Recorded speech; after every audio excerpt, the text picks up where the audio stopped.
Becoming a retro video game collector in 2023 can be quite overwhelming. Prices have skyrocketed since 2020, and the hobby is getting harder and harder to get into.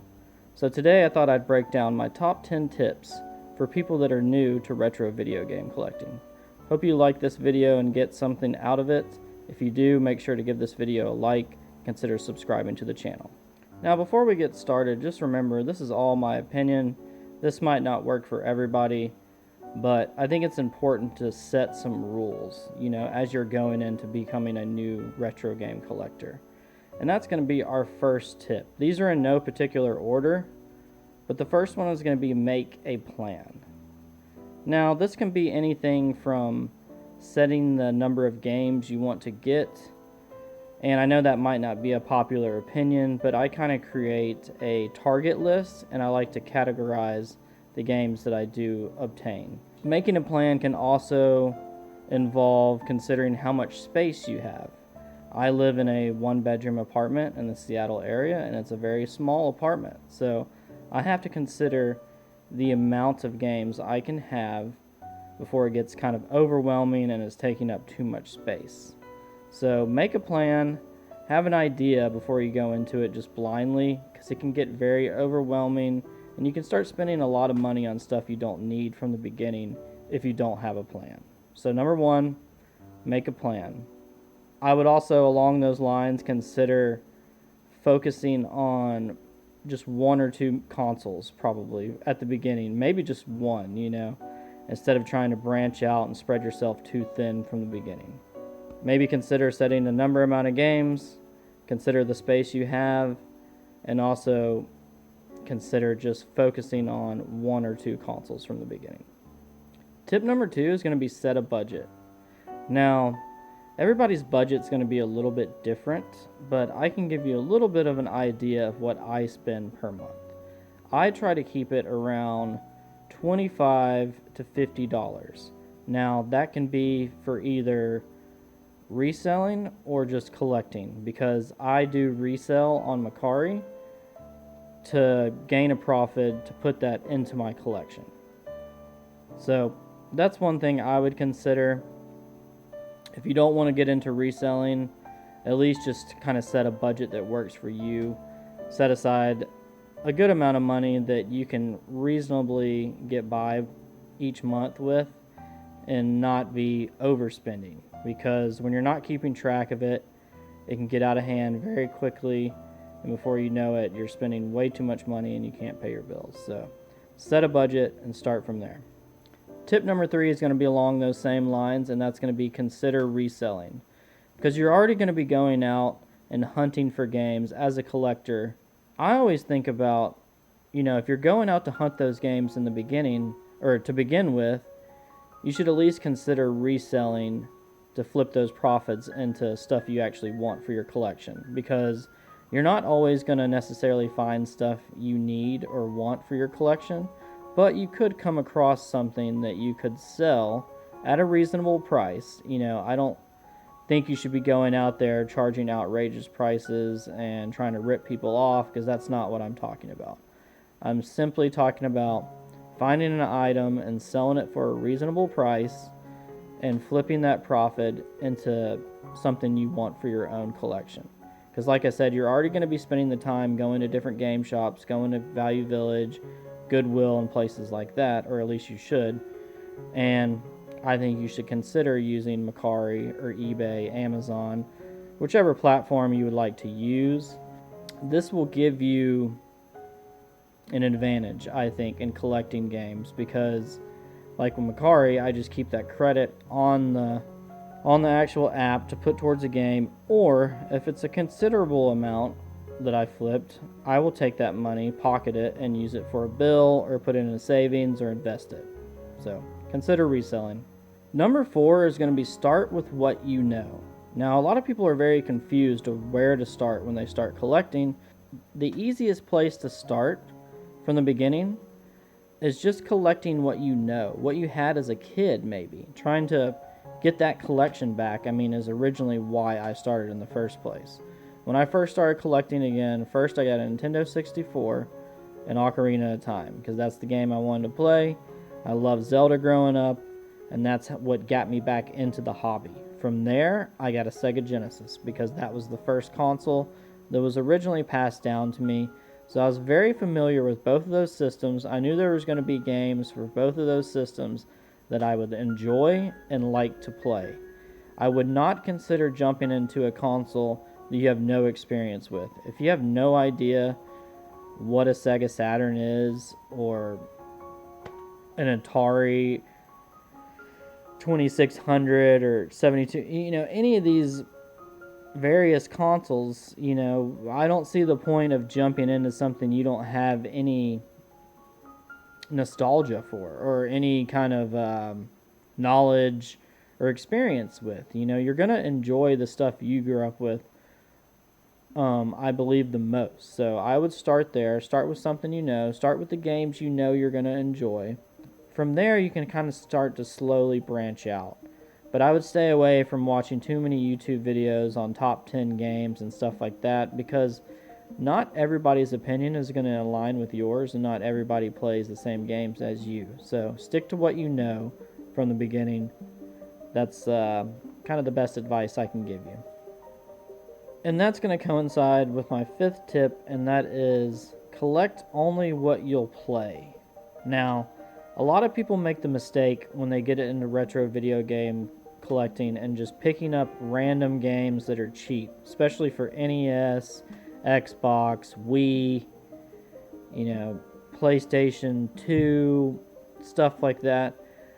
I would consider staying away from that shovelware, because you don't want to start to accumulate this giant collection that you have no ties to, and games that you probably won't touch. We're not collecting games to put on the shelf. We are actually collecting these games to play them, or at least you should be. So I would stay away from trying to complete certain sets or a complete collection for a console, because that's going to be very hard to do and very pricey to do in today's market. So I understand certain people have certain series of games that they are very fond of and they're huge fans of. For example, like me, Resident Evil. I have almost all the games, but there's certain games in the series that I will never own because I know I'll never play that game. So I don't really see the point of picking up a game just to complete a set that I'm never even going to play. An example of that is like Resident Evil Survivor on PlayStation 1. I'm never going to play that game, It'd be kind of cool to play on emulation for like a video or something, but spending the price you have to pay for it for the physical copy, I just don't think it's worth it to sit on the shelf, unless you just have an abundance of money, which most of us don't right now, considering the current market and what people are making and the economy overall. So stay away from shovelware and only collect games that you're actually going to play. On that same note, let's go into tip number 6, and that is don't look unless you're ready to buy. Now, this is something I struggle with almost weekly. I get on MERCARI, I get on eBay, I get on Amazon, and I look what's available, and of course I'm going to run across a deal, and a lot of times I don't have the money to buy that particular item, so I really shouldn't be looking in the first place, because like I said, if you get on these apps and you start looking around, you might not find the particular game you had in mind at first for the price you're looking for, but I guarantee you'll come across something else, or you'll see some kind of deal, and you'll end up talking yourself into buying this other game that you weren't even thinking about or you don't even need. So just consider trying to stay off the apps. I know it's hard. Addiction in video game collecting is very real, and you have to respect that, and you have to be conscious of it. And that's why it's important to follow these steps and make a plan and think about these things going into retro video game collecting, because it is a very expensive hobby, especially considering what type of games you're collecting. And if you're going for complete in box, or if you're just going for loose copies or whatever, it can get expensive very quickly. So I recommend being very aware of how much you spend or how much time you spend on these apps and how much you get on them, because the temptation is on there each time you get on there and you will come across a deal. But let me just tell you, there will be a deal again. So don't always feel like you have to jump on these deals. That brings us to tip number 7. Make an offer. Now, if you get on MERCARI, eBay, any of these places where you can kind of submit an offer, I recommend at least trying before you buy the item.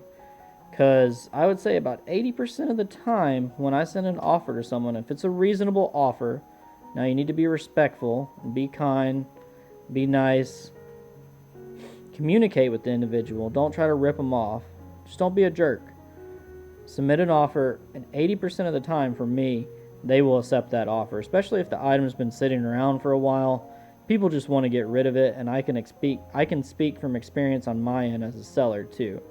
A lot of times when people send me an offer, I accept it, because if you don't, that item tends to sit around for a while, unless it's kind of like a hot item that you know is going to sell quickly.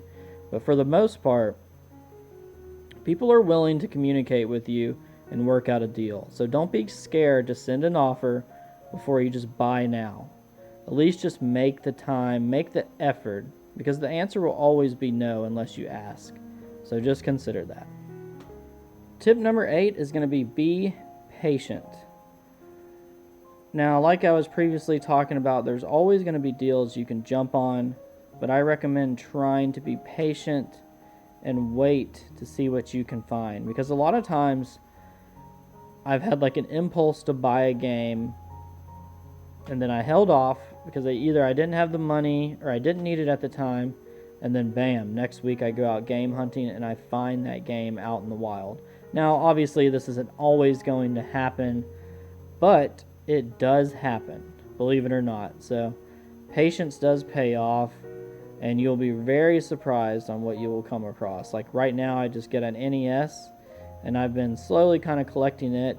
Yesterday I went to Value Village, and literally they had a box of 50 NES games, every single title I was looking for. Now, I couldn't buy all of those games, but the patience of me not impulsing on the internet actually paid off, because I came across them in the wild, and some of them were reasonably priced, and I picked up one game I needed that I was going to buy online, so now I don't have to wait on that game. I would have saved about $5 online, but now I have the game now. It has the manual. I can check the condition and look at the item before I just randomly buy something online. So being patient really does pay off. And on that same note, patience can pay off in the way where maybe shift your attention to something that's not peaking so much right now in price. Like GameCube games, for example. I actually just sold my GameCube because I wasn't able to collect for it. Games have just gotten so outrageous. So when you're starting off, I would focus on things that are not so hot right now. Xbox 360, Wii games are great examples that you can find at most thrift stores, Goodwill, Value Village and stuff like that. And you'd be surprised what you can find out in the wild. And they're great games. It'll give you a collection to get started with. They're reasonably priced, and they're only going to go up in value too. So don't follow the trends and follow things that are not trending right now. That's where I would be patient. For those other prices to come down, focus on the stuff that's cheaper currently. This might be the most important tip as a new retro video game collector, and that is number 9, working is better than perfect. And what I mean by that is the condition of the item you're buying.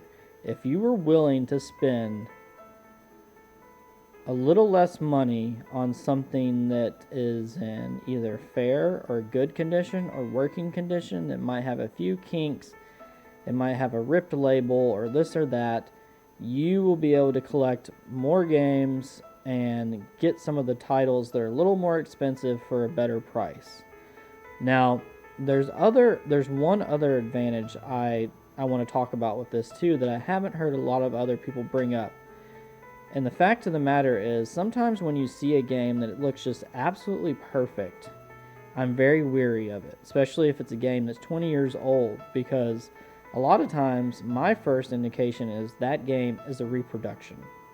Now, if you buy a game that's slightly damaged or has Sharpie on it, or the label's kind of missing or faded, you know that game is legit based on the wear of that game. So also consider that with the condition. If the game is not in perfect condition, but it's working and it still looks pretty good, I mean, you can read out the label and stuff like that, you probably know it's legit, and you're getting a better price on it. So working is better than perfect. That would be my tip number 9, and something I highly encourage you to be okay with, because if you're looking for mint condition, you're going to be paying for it. It's going to be harder to obtain. There's going to be more competition for it, and it's going to sell quickly. So consider all those things before you get into retro video game collecting. And last but not least, and this kind of goes in line with the last tip I gave, and that's tip number 10, learn how to fix or repair items. This tip will help you so much in reselling and buying. Recently, like I said, I picked up that NES from Goodwill. I got it for $19. When I got it home, the pin connector, basically the system would power on, but it wouldn't pick up on the games. It was the blinking light and all that stuff. So I spent, I think, 10-15 minutes opening it up and swapping out a new 72 pin connector that I bought off Amazon for $10. And I watched a 10-minute long video on YouTube, and I figured out how to do it myself.